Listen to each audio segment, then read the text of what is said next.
หูใจกันแล้วเด้เดือนแหละความหักได้แม่นบ่น้อง แม่ เลย ผู้หญิงเขาอยู่หัน ได้บ่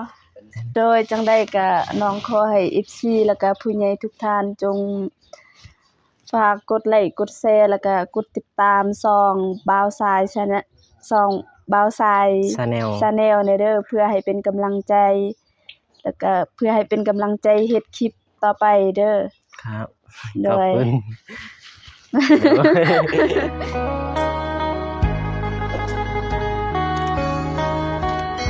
เนาะ มันนึงก็จากฝนตกก็มานั่งพักเศร้ากันพี่น้องนานๆตามนี้กราบสบายดีพี่น้องเมื่อสักครู่ทุกคนว่าสิอยู่ฟังไทยหรือว่าฟังลาวที่กลับมาติดตามส่งสองเบาสายกันยินดีเข้าสู่สองเบาสายเด้อพี่น้องไปเบิ่งกันเบาตูนน้องเบาพี่น้องนั่ง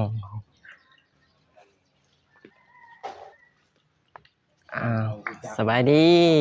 สบายดีเด้อ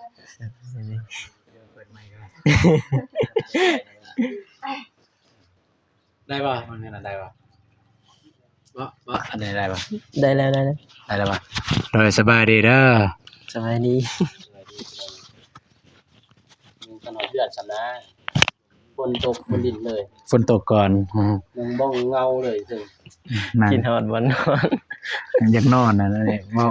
เมื่อยขี่รถนี่แหละกลับไปกลับมา เมื่อย บ่เคยขี่รถแม่นบ่น้องแต่เมื่อยเลยบ่เคยขี่บ่เคยขี่รถเด้แล้วไปเวียงเนาะ คนพระให้แบบนี้ ได้แล้วที่ได้จับกล่อง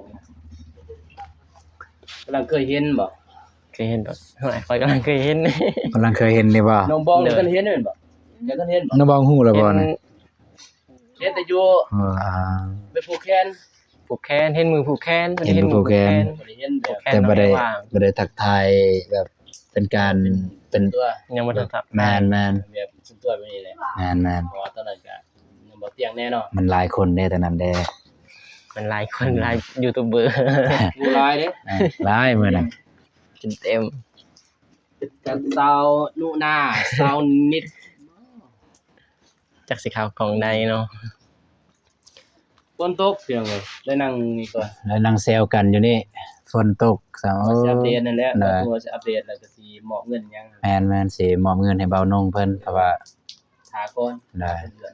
ถ้าคนอื่นก่อนสิมอบเงิน จักสิได้ไปอยู่บ่บาดทงวายเนาะ เด้อฝนตกแบบนี้คันไปก็เพราะว่าถึงว่าเอาตัวแต่ลงตัวจริงเกินนะลงเดินว่าซั่นซะ เราก็ต้องลงนั่นแหละ ลงเดิน แทกเด้ แทก มันละเอียดว่า ตุ๊บ 13คูณ13 อ่า ละเอียดเรียบร้อยแล้วบัดนี้เฮาก็ตัดแทกเรียบร้อยแล้วก็มีแต่เอาเหล้าจับเมียแล้วก็ไปหาในบ้านเลย บัดแล้วเฮาก็ตัวนั้นเฮาบ่ละเอียดเนาะ ตัวใด บัดแล้วเฮาก็แทกกันนั้นอีกเส้นทางอีกประมาณว่าจักเม็ดมันเฮาก็ว่าอยู่ในคลิปแล้วก็เขียนใส่เนื้อหาเลยเฮาว่าบ่ได้ตอนนี้พ่อเฒ่าเพิ่นยังอยู่วัดตอนนาเด้ เส้นทางต้องปะเนาะ แม่นเส้นทางต้องปะต้องจงจะบ่ว่ารุ่นผู้ใดรุ่น ให้ รุ่ เคี น ยง ล้านรุ่นเล่น นั่นแหละ รุ่นล้านรุ่นเล่นรุ่นอิหยังก็แล้วแต่ เขียนเลย รุ่นถือกันรุ่นอิหยังก็แล้วแต่ก็ถ้าว่าอยู่ในนี้แหละครับเว้าตามพ่อเฒ่าเพิ่นเว้าเพราะว่านั้น เดี๋ยวแซงนั่นบ่แม่นใช่ตัวนั้น อ่า แซงแต่บ่เห็นเองเจ้า แซงหน้าจอเปิดแซงหน้าจอ ใจตื่นเต้นตัวตกบูตะปา อ่าอ่าเห็นงานซ่องเปลี่ยนซ่องว่า สองหลายนี่ โอ้ซ่องบ่นง เด้อ เอายกคือบ่นงโอนซองใส่เพิ่นเลย โดย ไม่ได้ใส่อีเมล เลย แสดงว่าคันอ้ายเฮ็ดจังซั่นเนี่ยคลิปเก่าของอ้ายนี่มันถูกลบเบิด โรเบิร์ต แต่ใส่คลิปใหม่เลย เด้อ แล้วก็ผ่านเลยได้ซองหั่น ผ่านแล้ว อันนี้มันแต่ลงคลิปแล้วเก็บเหรียญเลย เก็บเหรียญ Excel ยังบ่ทันได้ ยังบ่ได้ตั้งแต่ผ่านมีแต่พินมารอแต่พินไป แต่รอแต่พินเนาะ ก่อนผ่านนี่เด้ อืม เฮาหาเส้นใหม่นั่นแหละ อันจะได้เส้นใหม่ที่จริงกันใส่เส้นอายเลยก็ได้เลย แต่ว่า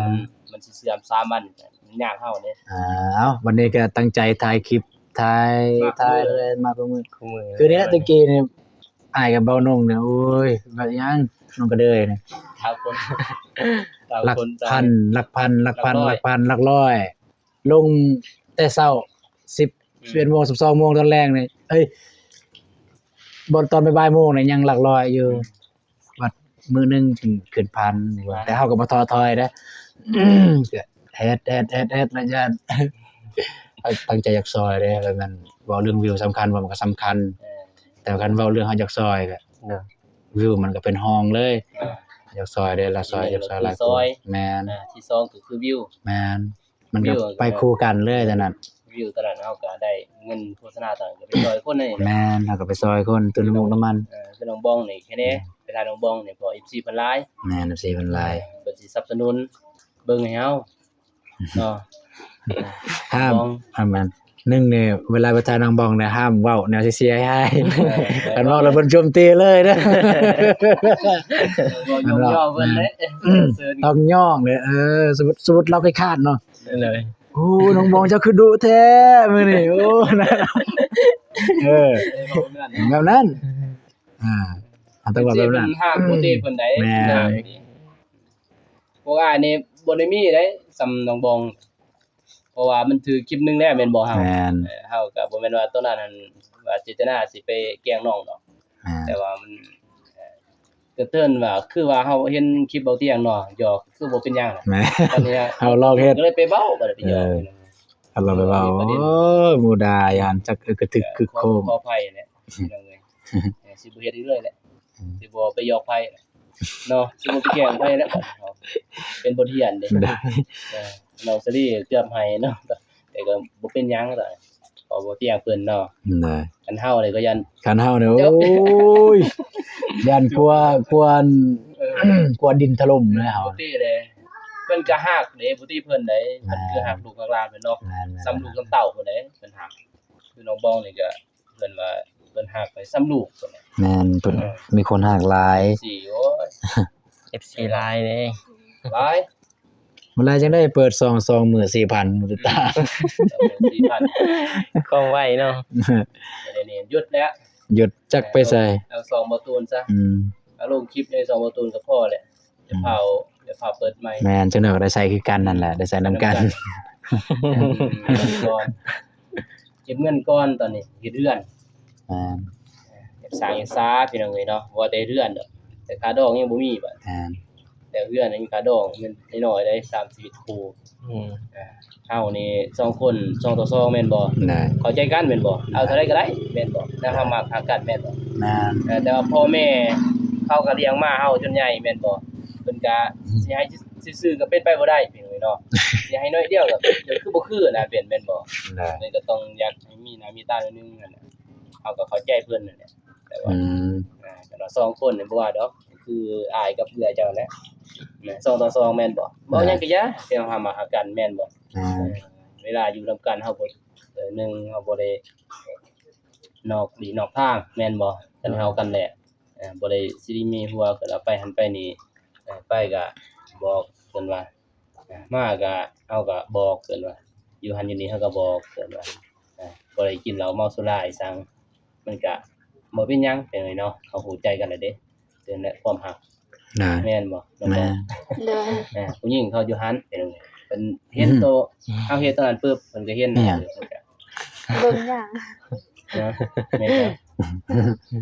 แบบนั้นผู้หญิงเขาจึงเชื่อมั่นเฮานี่เพิ่นก็บ่หยังเป็นไงเพราะมักฮักกันเด้แต่ว่าผู้ใหญ่เพิ่นบ่ตีแล้วเพิ่นก็เนาะติทั้งพ่อทั้งแม่ฝ่ายหญิงฝ่ายชายแม่นบ่คือลูกฝ่ายก็คือกันหมดพี่น้องเนาะคือเบานุ่งนี่แหละสมมุติลูกเบานุ่งใหญ่ไปสร้างครอบครัวเฮาก็ต้องให้มีหน้ามีตาหน่อยนึงเกิดแม่นบ่ แม่น ไอ้ต้นไผต้นลูกเฮาหั่นเฮาก็เอาเงินตอนนั้นไปให้เพิ่นนั่นแหละก็คือเบานุ่งได้แต่ว่าทางนี้เขาก็สิเก็บไว้ให้น้องให้นุ่งแม่นบ่ แม่น แต่งผู้นี้เกินว่า ยังผู้นี้ เอาเงินผู้นี้เดี๋ยวไปแต่งผู้นั้นอีกนั่นน่ะ เป็นอันน่ะฮีดของเขาเพิ่นเนาะมันบ่มีบ่แม่นฮีดดอก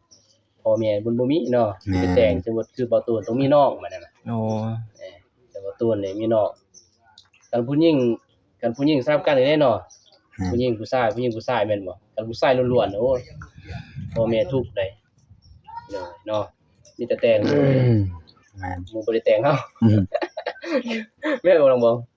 เลย คือน้องบองนี่สมมุติได้เงินกระดองก็ต้องให้อ้ายอะนะอ้ายเด้พ่อแม่อีต้นแม่นบ่ แม่น เพิ่นก็ต้องอีต้นอ้ายเพิ่นหั่นน่ะเอาเงินตอนนั้น สิว่าง่ายๆค่าดองของน้องบองคืออ้ายได้ใช้แบบนี้ อ้ายต้องกันว่าบ่ให้อ้ายก็บ่ได้อีกอันพ่อแม่เฮาเด้แม่นบ่เพิ่นสิให้ไสบัดเฒ่าโอเลย แม่น เอาเงินแต่ไสอะนะแต่แบบนั้นแค่นั้นจบเฮ็ดเฮือนที่ซ่านนี่แหละมันแล้วก่อนมีแต่คอยเฮ็ดคอยสร้างคอยซาเอาเนาะ อีก 2-3 ปี แล้ว น้องบองว่า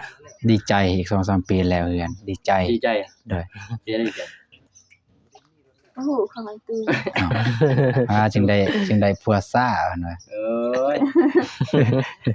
ดีใจ บ่เกี่ยวดอก 2-3 ปีถ้าว่าเฮามักฮักกันก็พอกันแต่งมันกันไว้ก่อนไปเนาะแต่งจนว่าอยู่นํกันแล้วแต่ว่าเฮาก็แบบมันได้จังได๋น่ะแม่นบ่ เด้อ เฮามีเงินเฮาก็จังจัดไง มันสร้างซา แบบมันอยู่นํกันน่ะนะจนฮักแบบเฮ็ดจนว่าทำมาหากินนํกัน แต่ว่าเอาที่จัดงานใหญ่เฮาต้องมีฮักจักไป ขึ้นมา บ่พี่น้องบ่ รู้สึกกะ อ่า อ่าแล้วไปกึกไม่ได้อ่าอ่า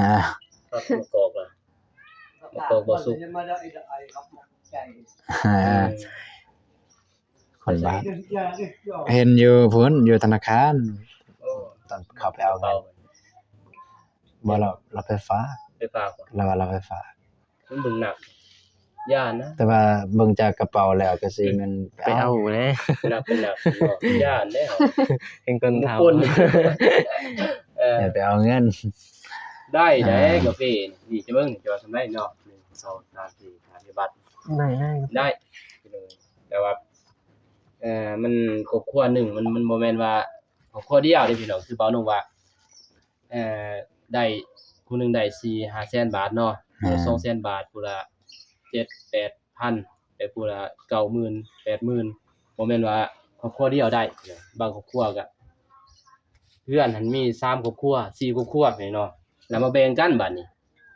ผู้นี้ได้แสนหนึงเนาะแสนบาทก็ผู้นี้ได้80,000แค่นั้นน่ะมารวมกัน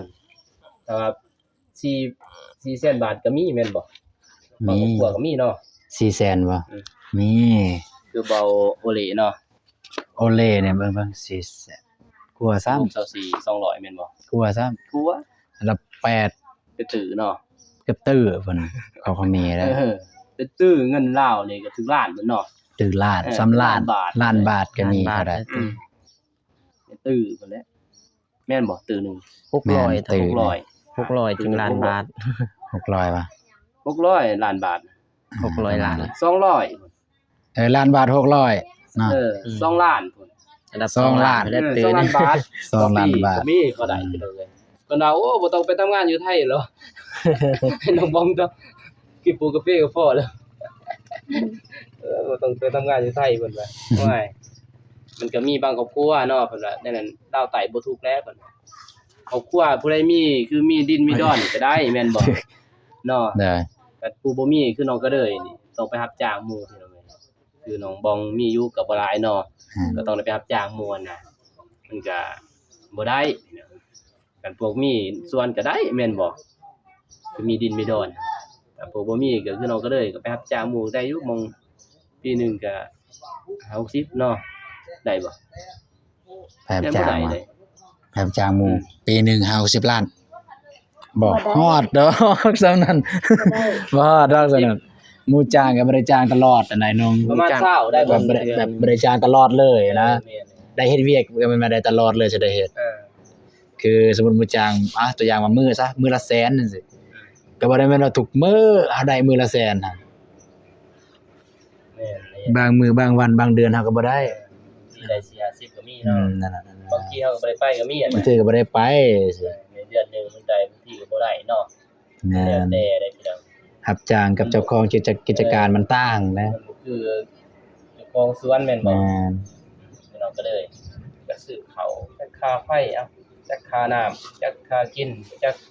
อืม เก็บเป็นอุ่นบ่เดียวเบิดเนาะ มันเดียวเลยคือจัง น้องบอง คือจังซี่แล้วเอ็ดไปเข้าไปโรงน้ำเนี่ยยากละสิเห็นน้องก็เด้อกันทำบ่นัด ว่านี่ก็พูนค่ำ 3-4 โมง 4โมงเห็นเพิ่นมาแล้วติกินกาแฟอยู่แม่เบาผู้วงเพิ่นสิทายเบาโนก็ทายนิดนึงให้เบาสายทายเพราะว่าจะปั่นเพิ่นนั่นแหละ อืม มัน14เพิ่นเบิ่งไงว่าสิให้เพิ่นไปนำนั่นแหละไปพอได้มีผู้ซอยเฮ็ดนั่นเฮ็ดนี่นะ ก็ดีเลย เวลาอ้ายไปก็อ้ายไปคนเดียวก็ย้านเด้อแม่นอยู่เบาตูนบางทีเบาตูนยังเฮ็ดเรือนสิไปก็บ่ได้อีกบัดนี้ต้องอัปเดตเรือนนี่ อ่า อัปเดตเรือนแน่นนะแต่สิไปคือตะกี้บ่ได้เด้จ้ะแต่ต้องได้เฮ็ดเรือนเจ้าเด้จ้ะอัปเดตได้จึงได้ไปนะบ่ทันเมื่อยเลยพี่ชาย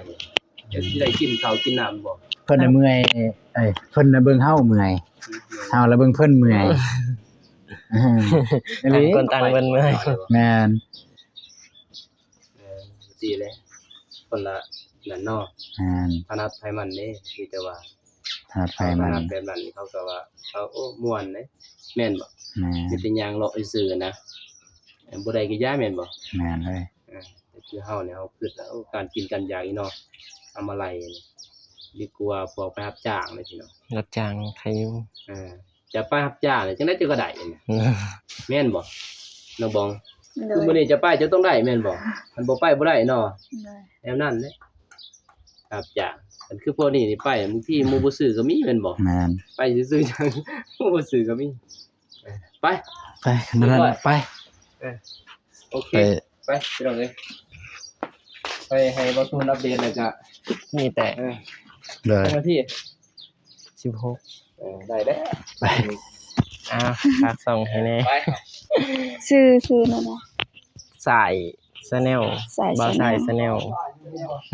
บ่าวชายบ่ บ่าวสายชาแนล โดยเปิดแล้วบ่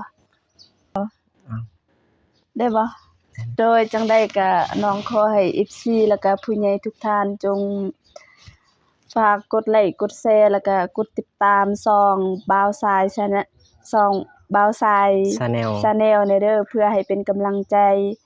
แล้วก็เพื่อให้เป็นกำลังใจเฮ็ดคลิปต่อไปเด้อ ครับ โด ขอบ ย คุณไปก็จะได้จบคลิปเพียงเท่านี้เด้อพี่น้องก่อนอื่นก็ขอมกขอบใจทั้งน้องบ้องที่ฝากส่งให้ทางบ่าวสายก็ขอมกขอบใจหลายๆทั้งน้องบ้องเพิ่นพี่น้องเอ้ย คลิปนี้ก็จะจบเพียงนี้พอกันใหม่คลิปหน้าคลิปนี้คำว่ากล่าวคำว่าสบายดี